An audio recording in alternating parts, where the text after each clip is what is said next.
Hello students, welcome to our next lecture. Okay, so हमने NaOH और bleaching powder साथ में बेकिंग सोडा वगैरह तो सब कर लिए थे। आज जो हम करेंगे दैट इज़ वॉशिंग सोडा। ठीक है, तो वॉशिंग सोडा का फॉर्मूला क्या होता है बेटा? Na2CO3 10 water molecules. ये वाटर मॉलिक्यूल साथ में लगने ही है, ठीक है ना। इनको बोलते हैं वाटर ऑफ क्रिस्टलाइजेशन बेटा। कंपाउंड के साथ जितने वाटर मॉलिक्यूल वो कैरी करता है that is called water of crystallisation. क्योंकि जो भी कंपाउंड होता है वो कम्प्लीटली ड्राई नहीं होता है बेटा, उसमें थोड़ा बहुत मॉइस्चर होता है, ठीक है ना। कितना कंटेंट वाटर अपने साथ कैरी कर लेता है वो वाटर ऑफ क्रिस्टलाइजेशन होता है बेटा, ठीक है। तो जिनके साथ वाटर होता है बेटा वो तो होते हैं हाइड्रेटेड सॉल्ट। कैसे होते हैं? हाइड्रेटेड सॉल्ट बेटा। और जिनके साथ वाटर नहीं होता है उनको बोलते हैं एनहाइड्रस सॉल्ट, ठीक है ना। जिन कंपाउंड्स में वाटर नहीं होगा वो एनहाइड्रस सॉल्ट होंगे और जिनमें वाटर होगा वो हाइड्रेटेड सॉल्ट होंगे आपके, ठीक है। इस चीज़ को आप ध्यान में रखिएगा। ओके, तो वॉशिंग सोडा में 10 वाटर मॉलिक्यूल बना कैसे? सोडियम कार्बोनेट लिया और उसमें क्या डाल दिया? 10 वाटर मॉलिक्यूल डाल दिए, ठीक है। हल्के से हीट कर दिया, क्या बन गया आपके पास? Na2CO3 10 वाटर मॉलिक्यूल्स, ठीक है ना। और सोडियम कार्बोनेट कहाँ से बना था बेटा? सोडियम कार्बोनेट हमारा बना था बेकिंग सोडा से। बेकिंग सोडा को हीट किया था तो सोडियम कार्बोनेट बना, और उसी सोडियम कार्बोनेट में अगर हमने वाटर ज़्यादा डाल दिया तो वो वॉशिंग सोडा बन जाएगा, ठीक है। ओके, सो अब ये पूछ रहे हैं कि 10 वाटर मॉलिक्यूल का क्या मतलब है, वो मैंने आपको बता दिया है, ठीक है। यूजेस क्या है वॉशिंग सोडा की? तो वॉशिंग सोडा बेटा ग्लास को, सोप में और पेपर इंडस्ट्रीज में बहुत ज़्यादा काम आता है, ठीक है ना। ये सोडियम के बहुत सारे कंपाउंड बनाता है, जैसे कि बोरेक्स, ठीक है। सोडियम के कंपाउंड बनाता है, बोरेक्स वगैरह बनाता है। Borax is the compound of sodium, ठीक है। It is used for removing permanent hardness of water. पानी की हार्डनेस को भी ख़त्म करता है बेटा। अब हार्डनेस कैसी होती है? पानी कैसा हार्ड हो जाएगा? सख्त तो होता नहीं है ना।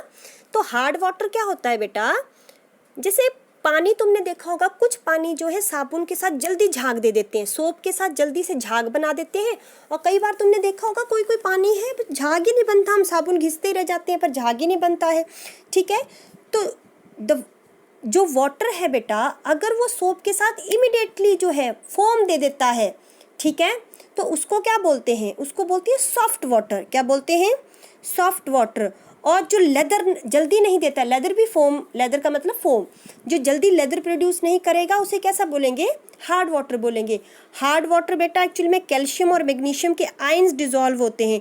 जो इंडस्ट्रियल एरियाज होते हैं ना, जैसे हमारे बद्दी नालागढ़ है, तो वहाँ का पानी बहुत हार्ड है, वहाँ पे कैल्शियम मैग्नीशियम के बहुत ज़्यादा आयंस जो हैं वो पानी में घुले होते हैं, इसलिए वो हार्ड वाटर है बेटा, ठीक है ना।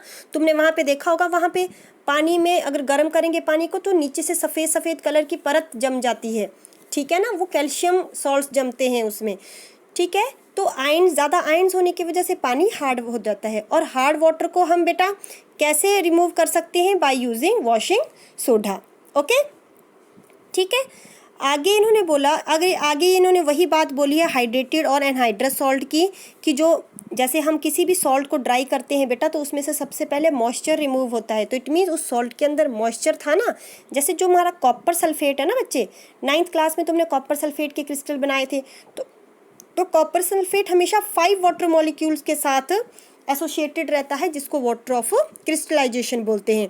तो जब भी हम अगर कॉपर सॉल्ट को हीट करेंगे तो सबसे पहले क्या रिमूव होगा? वो 5 वाटर मॉलिक्यूल्स रिमूव होंगे, ओके। सो जो हमारा लास्ट जो टॉपिक है that is plaster of Paris, जिसको हम POP भी बोलते हैं। POP आपको बता देती हूँ, आपने सीलिंग फैन जैसे आपने सीलिंग देखी है घरों की, तो आजकल वो डिज़ाइन डाला होता है वाइट कलर का, तो वो किसका बना होता है? वो प्लास्टर ऑफ पेरिस का बना होता है बेटा। जैसे चोट लग जाती है, जब भी कभी बोन फ्रैक्चर हो जाती है बेटा, तो जो उसके ऊपर जो फ्रैक्चर किया जाता है ना वाइट कलर का, ठीक है ना, जो चढ़ाते हैं, ठीक है ना, तो उसको क्या बोलते हैं? प्लास्टर जो चढ़ाते हैं, तो वो भी किसका बना होता है? POP का बना होता है। तो व्हाट इज़ दिस POP? तो एक्चुअली में क्या है, जिप्सम होता है बेटा कैल्शियम सल्फेट, और उसके साथ वाटर ऑफ क्रिस्टलाइजेशन कितना होता है? 2। तो जब हम बेटा जिप्सम को हीट करते हैं, ठीक है ना, जब हम जिप्सम को हीट करते हैं, ठीक है, 373 केल्विन, 373 केल्विन कितना हुआ, 100 डिग्री सेल्सियस, ठीक है। जब हम उसको 373 डिग्री, हमने कैल्शियम सल्फेट 2 वाटर में जिप्सम लिया, उसको हीट किया 373 केल्विन पे, ठीक है, एग्जैक्ट 373 केल्विन चाहिए, तो उसमें से जो है बेटा सिर्फ हाफ मॉलिक्यूल वाटर जो है कैल्शियम सल्फेट के साथ रह जाता है, बाकी 1.5 जो है बेटा रिमूव हो जाता है। ये रिएक्शन बहुत इंपॉर्टेंट है, बड़ी बार पेपर में आता है कि जिप्सम को हीट करने पे क्या होता है। तो जिप्सम को हीट करने पे सिर्फ half water molecule calcium sulphate के साथ रह जाता है और 1.5 जो है वाटर वो इवेपोरेट हो जाता है। तो ये जो बना that is called plaster of Paris, calcium sulphate hemihydrate. क्या पढ़ते हैं इसको, कैल्शियम सल्फेट हेमीहाइड्रेट बेटा, ठीक है। ये कहाँ से बना, जिप्सम को हीट करके बना। लेकिन अगर जिप्सम को हमने 373 से ज़्यादा टेम्परेचर पे हीट कर दिया तो पूरे के पूरे 2 वाटर मॉलिक्यूल जो हैं बेटा वो इवेपोरेट हो जाएंगे और जो बचेगा वो होता है डेड बर्न्ट प्लास्टर। क्या बोलते हैं उसको, डेड बर्न्ट प्लास्टर। और उसमें जैसे आपकी पीओपी में ना एडहेसिव पावर होती है, मतलब चिपक जाता है वो, ठीक है ना, सूखने पे बिल्कुल चिपक जाता है। लेकिन जो आपका डेड बर्न प्लास्टर है उसमें वो एडहेसिव पावर नहीं होती है। क्यों, क्योंकि थोड़ा सा मॉइस्चर होता है ना आपके पीओपी में, उसकी वजह से वो सेट हो जाता है। लेकिन डेड बर्न प्लास्टर ऐसा नहीं कर पाता है, ठीक है ना। तो एग्जैक्ट 373 टेम्परेचर ही चाहिए, ठीक। तो एक उल्टा रिएक्शन बोल दिया है कि कैल्शियम सल्फेट 1.5 वाटर मॉलिक्यूल मिलाया तो क्या बन गया आपके पास, कैल्शियम सल्फेट बन गया। So this is all about your chapter acid and bases, okay. Next we will do our NCERT questions, ठीक है। एनसीईआरटी क्वेश्चंस आपको बेटा समझा दूंगी और उसके बाद आपको लिखने के लिए उनके नोट्स में सेंड कर दूंगी, ठीक है। मेक श्योर आपके एनसीईआरटी के क्वेश्चंस पूरे होने चाहिए क्योंकि पेपर में एनसीईआरटी के क्वेश्चंस ही आते हैं, ठीक है, वो आपको टिप्स पे होने चाहिए, ठीक है। सो एनसीईआरटी के क्वेश्चन थोड़े से जब तक टाइम है हम अभी डिस्कस कर लेते हैं, ओके। सो सबसे पहले, ठीक है, आपके जो एनसीईआरटी का क्वेश्चन है वो ये है। आपके पास फर्स्ट जो क्वेश्चन है बेटा, ठीक है, तो उसमें ये बोला कि आपके पास मान लो 3 टेस्ट ट्यूब हैं बेटा, ठीक है। 3 टेस्ट ट्यूब में एक में डिस्टिल्ड वाटर है, मतलब पता नहीं आपको कि किस में क्या है, बस इतना पता है कि एक में डिस्टिल्ड वाटर है, ठीक है, एक में आपके एसिड है और एक में आपके बेस है। आपको दे दिया लिटमस पेपर, कैसे पता चलेगा किस में पानी है, किस में एसिड है, किस में बेस है। तो लिटमस पेपर आप जब डिप करेंगे बेटा, अगर तो कलर चेंज हो गया, कलर रेड लिटमस किस में चेंज हो गया, ब्लू में चेंज हो गया। रेड लिटमस पेपर किस में चेंज हो गया बेटा, ब्लू में, तो वो क्या है, वो बेस है, ठीक है। अगर वो रेड ही रहा तो वो एसिड है, और ठीक है ना, सॉरी, अगर कोई चेंज नहीं हुआ तो वो वाटर है। और अगर ब्लू लिटमस पेपर दोनों दिए हैं ना आपके पास, ठीक है ना, ठीक है। तो अगर आपके पास वो रेड लिटमस पेपर ब्लू हो गया बेटा तब तो वो बेस है, ठीक है। और अगर जो दूसरे हैं तो एक में लिटमस पेपर जो है एसिडिक है, सॉल्यूशन है, उसमें ब्लू लिटमस पेपर वो किसको, वो जो अब लिटमस पेपर ब्लू कलर का हो गया ना बच्चे, ठीक है ना, रेड लिटमस पेपर किस कलर में चेंज हो गया, ब्लू लिटमस में, उसी को आपने दूसरे सॉल्यूशन में डाल दिया है। अगर वो ब्लू कलर दोबारा रेड हो जाता है तो आपका एसिड है, और अगर कोई चेंज नहीं आता है तो आपका क्या है, वो डिस्टिल्ड वाटर है। समझ आ गया, ठीक है। एक ही, दो नहीं दिए हैं, एक ही लिटमस पेपर दिया है, रेड लिटमस पेपर। तो रेड लिटमस पेपर किस में हो गया चेंज, ब्लू में। ब्लू कलर को दोबारा डाला, अगर ब्लू रेड हो गया तो वो क्या है, एसिड है। अगर कोई चेंज नहीं आया लिटमस पेपर में तो वो क्या है, आपका डिस्टिल्ड वाटर है। ओके, समझ आ गया ये क्वेश्चंस, ठीक है, ठीक है ना। ओके, नेक्स्ट आपके पास जो आपके क्वेश्चंस बनते हैं वो क्या है ये, ठीक है। Why should curd and sour substances are not kept in brass and copper vessels.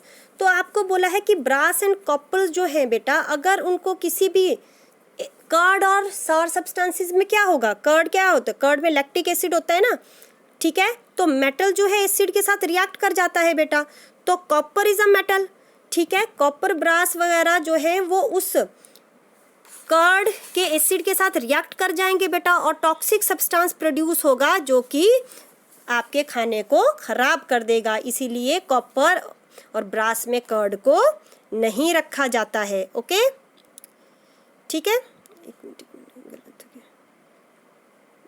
एक मिनट, ठीक है, okay. So next question is which gas is usually liberated when an acid react with a metal, illustrate with example, how will you test for the presence of this gas.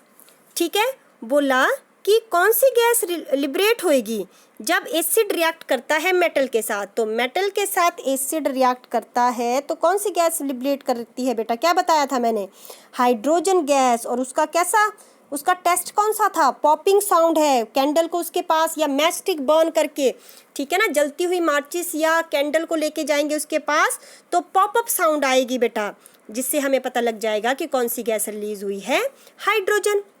Next question देखो बेटा, metal compound A react with dilute hydrochloric acid to produce effervescence. Okay, metal बेटा जब किसके साथ react किया, HCl, कोई metal का compound है, वी डोंट नो, ठीक है, कौन सा कंपाउंड है, मेटल का कोई कंपाउंड है, HCl के साथ रिएक्ट किया, एक तो चीज़ निकली कार्बन डाइऑक्साइड।